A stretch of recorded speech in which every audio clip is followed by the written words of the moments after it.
小麗都講得好好，就係佢企起身，佢代表係小麗尊重呢度所有嘅選民。我覺得就係我都企起身啦，因為我覺得我今日我嚟參選，主要針對嘅係黃毓民，佢唔去好多論壇，唔尊重選民，佢覺得坐底粒綠嘅，所以我覺得我今日即係可能而家出緊街啦，嗰個港台論壇嚇，就係質疑佢就係唔尊重大家。咁其實我想問就係我係淨係講我最想入去做咩嘢，但係就唔使理係咪真係做到個，係嘛？即係有陣時好多嘢未必做到噶嘛。你真係老實啊你！我講真心，我最想做到嘅，我真心最想有推動到有政黨法。即係有陣時我哋係咪啊？即係我哋而家個政治係黑金，點解黑金啊？即係嗱，我喺選舉期內乜嘢都要計到盡。選舉以外，民建聯可能年年唔知收幾多，又唔知收邊家，又唔知幾多間國企輪流咁去收，係咪啊？即係佢哋有無窮嘅資源。OK， 咁你有無窮資源，咁喺外國嘅政黨法裏邊係咪人人即係乜嘢嘅捐款？譬如話限制咗可能一個大額捐款又有幾大，唔可以多過呢個數啊！呢個特別嘅單一嘅企業咁樣，咁有呢啲限制噶嘛？但係而家香港就係乜都冇咪黑咯。其實我舊年可能參與咗一啲政治咧，無端端咁有人識啊，咁我都唔預蕭若為事件發生噶嘛。咁但係就聞到嗰陣時嘅本土圈有好多呢啲邊個收錢，嗰個收錢，甚至啱啱聽古德明啊，但係古德明講嘅就係我引述嘅啫。古德明話黃毓民收8000萬。我唔知真定假㗎。但係我諗係啦，好多選民，好多黃教嘅教迷，佢唔知道咧，其實佢全身咧啲衫褲係貴到難以想像嘅。由我哋識啲，其實我身邊嘅團隊好多人都係佢嘅死忠義工，同佢食飯，叫佢食親都係非富則貴，跟住食親嗰啲係魚啊，淨係食魚嘅啫。佢好唔知佢嚇，咁我唔講咁多，就係針對佢噶啦。我擺明係針對佢，我哋參選。但係我覺得香港就係我哋嘅政治唔夠陽光啊嘛。共產黨要轉到喺香港變成黑金，容易壟斷香港嘅政治啊嘛。我點解咁多選民佢會覺得不如反佔中啦，不如支持共產黨唔好亂啦？咁佢哋感覺就係雞髀打人牙較軟，但係佢冇諗清楚。點解佢哋會有無窮資源呢？多謝大家。好啦，咁而家就係到現場嘅朋友咧，就係提問嘅時候啦。咁啊，第一位朋友可以提呢個問題，1分鐘。係。我想問咧，嗱，而家過去4年咧，杯又掟過啦。溪泉又掟過啦，破地獄又破過啦，但係無論高鐵、西九呢啲大白象工程咧，係全部上晒馬嘅喎。無論梁振英係出年下台，就算佢下咗台，佢嘅繼任人咧，無論係基本法23條啦、東大嶼山填海啦，呢啲大白象工程同埋惡法都會嚟嘅，點樣可以都反對咧？仲有3秒，係咯，都係咁樣。其實即係我基本上而家都類似一個 YouTuber 啦，有啲我以前講嘅嘢喺度想講翻。頭先講咩大白象工程，點解都確真唔到啊？拉布好似唔係好搞得掂。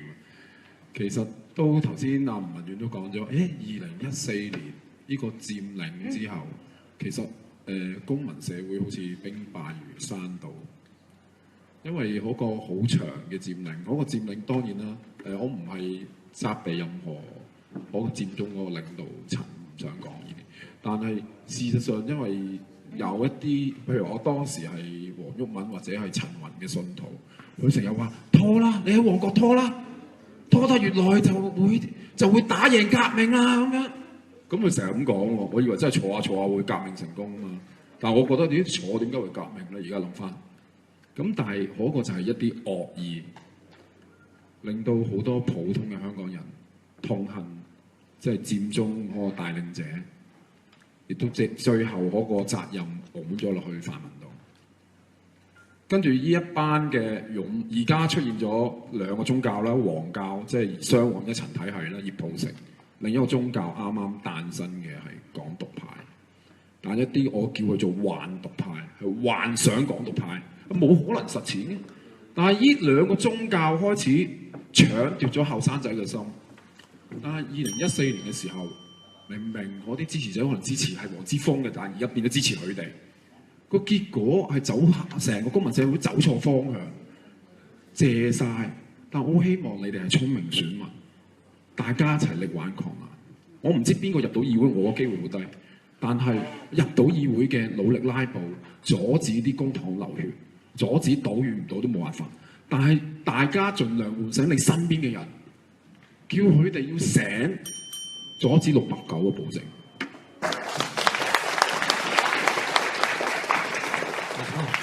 代退講啊，咁藍色衫嘅先生咧就想問咧兩個問題嘅，咁關於雙非同埋赤化咧，想睇下即係咁多位即係候選人點去解決啦。另外就係審批權嗰方面咧，如果大家入咗議會之後咧，點樣處理？問晒咁多位嘅。何志光。本土力量當初出現嘅時候係做雙非嘅問題，但撞到有三非，即係偷渡客，有人應承。咁我對呢個問題當然我會理解就係、都係要修改基本法，係咪？但係當然葉普成集團本來話全民制憲燒基本法，突然間變咗就係修憲大業，即係佢個制突然間萎縮咗變做修，就係詐騙。係我特登係督佢嘅。咁但係而家有個問題就係、點改基本法咧？其實我好贊成要改基本法，因為呢基本法22條真係大鑊噶嘛。佢屬地，跟住咩叫中國？總之中國嘅公民，總之喺香港生到仔，就我個 B 就自動係香港人。咁當然我覺得即係我都認同小麗講啊，亦都大家明白就係跟人，即係德國係跟人嘅，屬人嘅，唔係屬地。邊個係香港永久居民？佢生嘅仔咪香港人咯，係咪？咁呢個係好合理。但係而家問題係限咗屬地，呢個就係。基本法原本係共產黨90年間懟落我哋度，我哋夾硬近噶嘛，係咪？咁但係呢啲歷史嘅嘢太耐啦，唔講咁多。但係而家我哋點收到個憲咧？其實我都諗唔到方法嘅，唔好意思啊。OK， 好，下一邊啦，下一邊。何志光。頭先我有啲，你係咪講咗㗎啦？但我有啲時間未用完啊嘛，頭先。照計就一次過用晒。要一次過㗎。Miss 嗰度咧係因為佢情緒突然間有爆發，所以我我補充兩句資料啦。其實雙非英嘅問題其實仲有另一重問題，私了啫。我唔係講政見啦，就係嗰啲雙非英其實夠18歲嘅啦，有一批，慢慢亦都越嚟越多夠18歲，佢哋有可能申請佢哋個媽咪。嗰個非香港嘅媽咪係家庭團聚，即係話如果17萬可能保守啦，我估計係20萬到，咁即係 double， 即係可能有多40萬父母係陸續嚟香港，即係個人口政策呢個問題上邊，我覺得而家香港係冇任何人口政策，亦都冇諗過呢啲問題，或者知道特登唔講，要人口清洗或者係換血。OK 嗱既然得。呢個九龍西好似有3個候選人咧有自決個政綱嘅喎，就係游蕙禎啦、劉小麗啦同埋黃婉靜嘅。咁我覺得就其實呢個自決呢個政綱就係好有問題嘅。第一就冇內容嘅，就唔知係咩嚟嘅，又冇時間表嘅，即係冇乜時間。即係齋講口號咯，即係嗰個自決就係咪欺騙選民咧？就係咁咯。何志光。咁咧，依個問題我只係作一啲澄清啦，因為其實楊繼昌係我嘅團隊啦，我第一佢第二啦。楊繼昌其實佢都會，佢個人都會喺民進黨嗰度會講話啊，我係佢係要自決嘅。自決嘅意思即係話包括埋歸英啦、入美啦、歸台啦咁樣。其實我冇想像過咁鬼多嘢嘅。咁其實而家亦都嗱，即係講真，如果要單條Earth 即係要去即係掂翻地咧，共產黨啊真係死都唔會俾你自決嘅，正如港獨嚇。咁但係我又覺得，喂咁自決，你共產黨自決即係保留一個可能性，就係我中意留翻喺大陸啊，係咪？即係直布羅陀係選擇留喺英國啊，係嘛？咁香港係可能即係共產黨做得好，如果你真係咁好啊，肯派錢啊，即係年年派1萬蚊俾我哋所有香港人啊，咁哇大佬，即係可能我都諗下，不如認做中國人啦。不過而家我唔認嘅。咁但係共產黨就係虛協啊嘛，即係我會覺得如果有自決機會，我覺得好嘅。不過現實政治佢唔俾，因為佢衰格，佢暴政。咁我 care 唔到。OK， 唔該，吳文遠。我係基層嘅女工啦，同埋我都係西九嘅選民嘅。咁過往咧喺區議會或者立法會嗰個選舉投票咧，我都係好隨便投票或者都唔投添啦。咁上年咧，咁我就參與咗個團體舉辦嘅選舉活動喎。咁由同個候選人又一齊咧去討論出我所關心嘅議題啦，譬如全民退休保障啊，或者公共財政嗰個運用啊，以至到去落實嗰個政綱啦，都再一齊去揾認同我哋嗰個政綱理念嘅提名人啦嚇。咁然後咧就喺街站嗰度同啲選民講解我哋嘅政綱理念啊！呢度咧我係想講話，作為一個基層嘅工人咧，都可以同一般人咁以為知識分子先可以做嘅。咁過去選民都係只係喺對嗰個候選人嗰個了解啦、質疑啦，甚至係話都係想係要求一位代議士嘅啫。冇乜時間。咁有幾多候選人咧係可以製造啲條件係俾選民？令到大家增加嗰個政治意識同自己有關嘅咧，我想問在座嘅所有候選人，佢點樣去睇我呢個睇法？頭先嗰位朋友問嗰個問題，其實我大約掌握佢可能係講緊，即係點樣去令到個公民社會好似行多啲啊，即係大家選民同埋一個立法會議員好似關係緊密啲嗰類嘅問題。咁但係我而家即係我其實有少少唔同意阿毛孟靜咁，但係我唔係我意思，佢話教育選民就佢唔 buy 嘅依句。不過我覺得而家香港嘅問題係我哋個社會由一個 open society， 即係由一個開放社會倒退緊，變成一個封閉社會。點樣係咁樣倒退呢？因為我哋嘅傳媒已經俾共產黨買晒，差唔多買剩呢個係蘋果啦嚇，當我宣傳佢啦。咁但係個問題就係咁嚴重啊嘛！網上共產黨都落咗好多力量去。我亦都直接講，我覺得雙往一層，佢哋嘅呢個網上集團就係散播一啲愚昧，欺詐緊一啲後生仔。即係我哋需要大家一齊努力，去督破嗰啲愚昧啊！因為其實你當時拿住份免費報紙講啲嘢，完全係偏頗，或者一啲正義嘅聲音，或者正常嘅聲音，或者被欺壓嘅聲音，全部壓低。或者我提一個人物叫美國隊長啦。佢無端端成為初一嗰個暴動個主犯喎，唔係梁天琦喎，唔係黃台仰喎，係佢喎，但係冇人講，冇人理。事實上需要教育，大家一齊去幫你身邊被蒙蔽嘅人，即係我哋做唔晒，大家都有責任。好，唔該晒。好，朱總。咁好多謝咁多位候選人啦。咁咧，我想問下，如果泛民咧最終係守到1/3嘅議席咧，去否決權咧入到立法會嘅話咧，係點樣可以防止泛民咧變做民建聯 B 隊咧？第一條，如果泛民咧最終係守唔到1/3嘅議席咧，啲惡法真係要通過嘅話咧，泛民點樣可以集結到民間嘅力量，迫使民建聯變做民建聯，變做泛民 B 隊？何志光。頭先嗰位選民佢其實就唔係好搞得清楚，而家有兩個關口。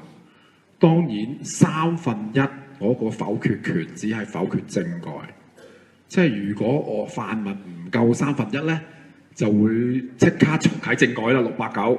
但係咧就即刻通過嗰個鳥籠篩選嘅普選特首即係3個梁振英俾你揀嗰種咧，係咪？另一個關口係更加危險嘅，就係地區直選，泛民過唔過半，真正嘅反對派過唔過半，唔過半即刻改議事規則，拉布收工，呢個係好危險。你其實而家我做嘅嘢就係要推動票債票上，黃毓民搞開。不過今次替人頭者，人亦替之，要追究黃毓民，因為黃毓民佢就係個問題，就係佢搞死晒香港啊嘛。但好多時我哋個政治，我哋好多選民就係唔夠醒覺啊嘛，投錯票俾黃毓民，或者投錯票俾狄志遠，咁賴咗嘢，咁唔該你哋要追究嗰個政治人物，所以啲講就係政客。但係你哋要醒，如果你哋譬如話，我4年投一次票啦，咁跟住印象黃毓民都幾好嘅，好似鬧梁振英鬧得好勁喎，咁你投咗俾佢，佢咪借泛民搞散咗個分裂力量咯，即係嗰個反對派嘅力量咯。其實靠大家。明唔明啊？你話我哋會唔會變做建制派？靠你監察我啊嘛，係咁多。OK， 好，講俾邊位？小麗。我今日嚟咧，其實都希望有開展到即係同啲候選人有啲交流咧，即係話，因為我本身都喺民間團體做咗好一段時間，都會感覺到咧好多社會政策爭取係好大嘅困難。咁但係聽得好多嘅咧，大家好多候選人都會講話如果即係重視民間力量嘅候選人就會話，我哋要連結民間。咁但係我自己嘅睇法就係咧，其實作為一個議員咧，並唔係只係做議會內嘅嘢，議會外嘅嘢係同樣重要嘅。所以到即係話爭取嗰陣時，即係啲改善政策，究竟真正嘅議員可以點樣扮演？舉一個實例，就係一個全民退休保障嘅爭取。喺你哋第一條問題裏邊，我聽到有3位候選人都會將佢擺成係你哋會最優先做嘅嘢。我希望呢3位朋友咧都可以回應一下咧。如果你都係重視緊民間力量，你會真係喺未來嘅日子，如果你當選之後會點樣係結合到民間力量？並唔係即係我唔希望再出現一樣嘢咧。好多時往往民間裏邊都有個感覺就係話。民間做咗好多嘢，結果係議員收編或者收割呢個成果，而呢個難題可能大家就算當選之後都必須要面對，即係真正嘅民間力量係應該點樣建立？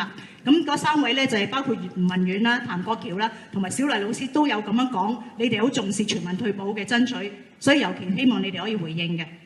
好，志剛。其實咧我想有啲補充啦，咁因為楊繼昌啦同我咧都係支持全民退休保障嘅，不過你可能成日見到我淨係喐下黃毓民嘅啫。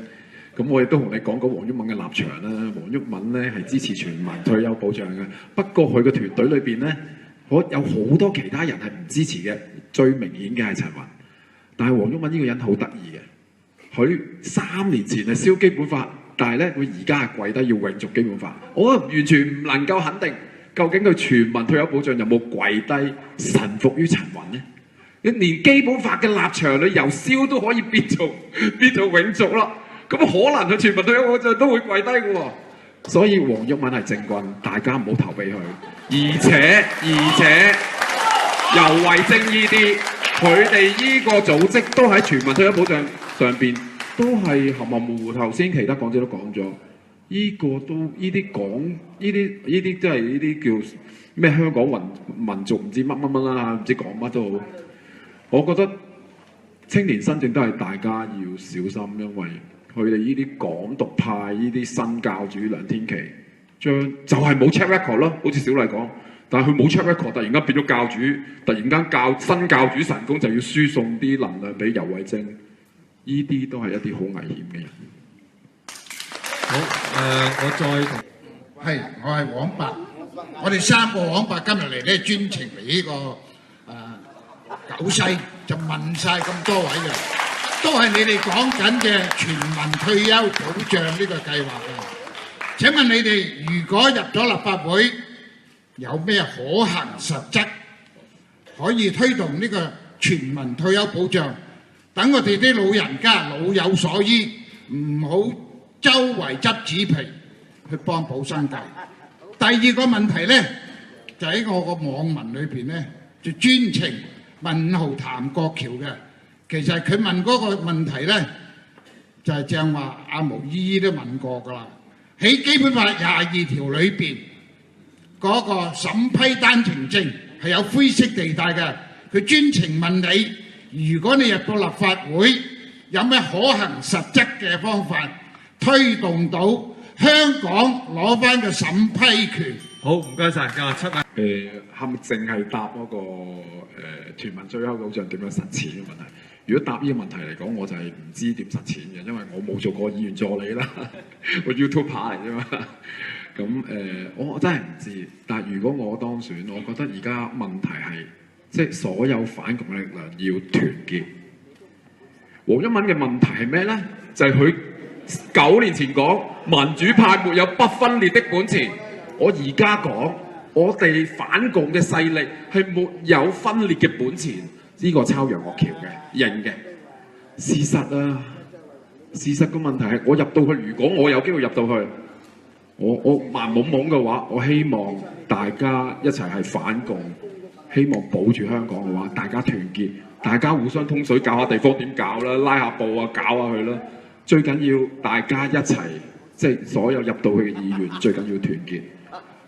打倒黃毓民呢種講分裂、專打自己人、內鬥內行、外鬥外行嘅話反共，見到共產黨腳軟，要永續基本法，真係燒下就要永續基本法，咁即係腳軟咯，即係個反共係廢嘅咯，係呃人嘅咯，所以我哋要取締騙徒，導正叛徒。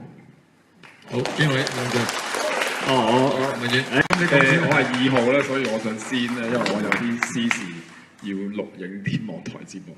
OK， 咁總結可以講一句啦，都係關於黃毓民或者葉普成或者游蕙禎啦咁樣，係因為香港人係真係無條件搞港獨，冇條件武裝革命，一班共產黨，我懷疑係共產黨啦。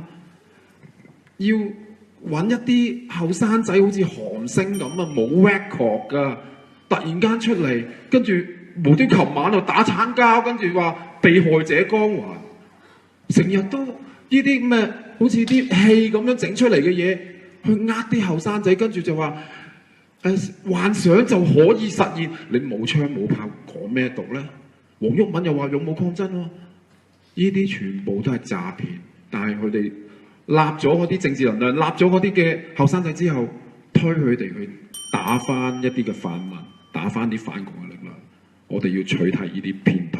OK， 好，唔該晒2號嘅何志光，咁到3號啊，毛孟靜。